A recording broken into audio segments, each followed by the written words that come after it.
लगभग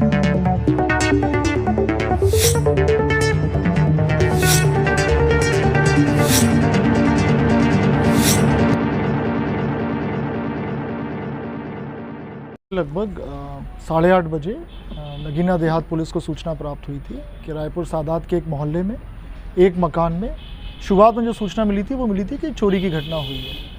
उस सूचना पे तत्काल थाना प्रभारी गए, उसके कुछ समय बाद सीओ साहब भी गए।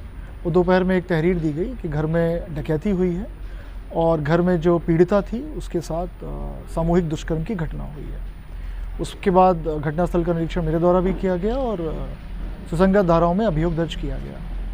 विवेचना के क्रम में कुछ तथ्य प्रकाश में आए हैं कि जो ये पीड़िता है, पीड़िता का पिछले 10-12 साल से एक व्यक्ति जो पीछे मेरे खड़ा है पुष्पिंदर चौधरी, इसके साथ उसके संबंध थे, उसका ये मित्र है और ये फ़ोन पे निरंतर बात करते रहते थे। विवेचना के क्रम में ये भी आया प्रकाश में जो 19 अक्टूबर को चोरी की घटना हुई थी, उस समय भी ये व्यक्ति घर पर आया था और एक लगभग इंटरोगेशन में निकल के ये आया कि लगभग 40,000 रुपये ये चोरी करके गया था। 14 तारीख की शाम को लगभग 5:51 पे पीड़िता ने इसको पुष्पिंदर चौधरी को घर पे बुलाया क्योंकि पीड़िता के परिजन धामपुर गए थे एक फंक्शन के लिए।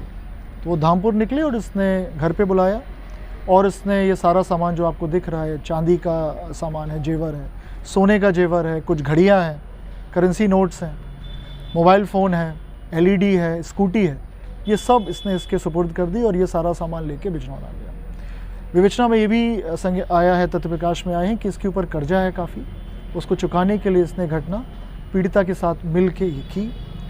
विवेचना के क्रम में तथ्य में ये भी आया प्रकाश में कि जो चोट पीड़िता को आई है वो उसने स्वयं की है, इसके साथ मिल के की है।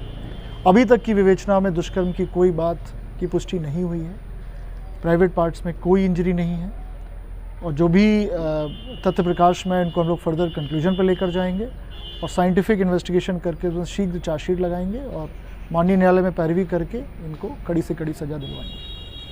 Thank you. कोई सवाल आपको अगर पूछना है? कहाँ का रहने वाला सर? ये कीरतपुर थाने का रहने वाला, लेकिन फिलहाल ये बिजनौर में रहता है। करता क्या है सर?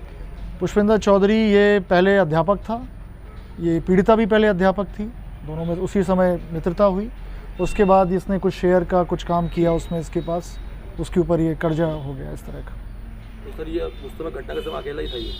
अभी तक तो यही प्रकाश में है कि अकेला था, लेकिन इसके साथ अगर कोई और भी था तो उसकी हम लोग इन्वेस्टिगेशन कर रहे हैं। लेकिन फिलहाल इसने यही बताया कि अकेला गया था, लेकिन हम हर चीज़ को बिल्कुल गहनता से विवेचना कर रहे हैं। तो सर ये पुलिस वहाँ तक पहुँची इस तक, तो इसके लिए क्या रास्ता बना, मतलब क्या साधन बना, कौन सा रास्ता बना इससे जो इस तक? इंटरोगेशन हम लोग करते हैं। हम लोगों ने क्राइम सीन है, अगर आपने भी देखा होगा कि शाम को 7 बजे कोई छत के रास्ते से कूद के इस तरह की घटना कर दे, जनरली नहीं होती है, अमूमन नहीं होती। इसलिए हम लोग भी इसको थोड़ा, जैसे आपने बताया मीडिया में चला भी है कि हम लोग थोड़ा अलग दृष्टि से इसको देख रहे थे, हर एंगल से इसको देख रहे थे, कहीं कुछ, क्योंकि सटीक सूचना देना कि हम लोग परिजन को ने कहा था कि 10 बजे रात तक हम लोग लौट आएंगे और परिजन लगभग 5:30-6 बजे गए हैं, तो 4 घंटे की ये जो सटीक सूचना है वो वही कर सकता है जो परिचित हो या घर का इंसाइडर हो। तो बाहर का हम लोगों ने इसलिए उसको कर दिया था कि बाहरी कोई घटना ये कर नहीं सकता। ज़रूर किसी ने इसकी मुखबरी की है या फिर घर से कोई इन्फॉर्मेशन लीक हुई, उसके बाद ये घटना हुई है। तो पूछताछ में इसने कुछ नहीं बताया कि इसके साथ कोई था नहीं था? पूछताछ अब कर रहे हैं, आपके सामने है। मतलब अब कल शाम को मुकदमा लिखा गया, अब 24 घंटे में ये सब पूरी रिकवरी आपके सामने है। और भी हाँ, महिला को इसने अपने ID पर सिम दे रखा था जिससे वो इससे बात करती थी। सर उसमें इस संबंध में जो इनकी अरेस्टिंग हुई है, क्या इस संबंध में जो इनके साथ थी महिला, उसके विषय में भी कोई विधिक कार्रवाई की? बिल्कुल विधिक कार्रवाई की, जो भी इस घटना में शामिल हैं, कॉन्स्पिरेसी में, प्लानिंग में, उन सब पे कार्रवाई की जाएगी। धन्यवाद। और कोई सवाल? थैंक यू, बहुत बहुत धन्यवाद। अपने आसपास की खबर देखने के लिए चैनल को लाइक व सब्सक्राइब ज़रूर करें और ज़्यादा से ज़्यादा वीडियो को शेयर भी करें।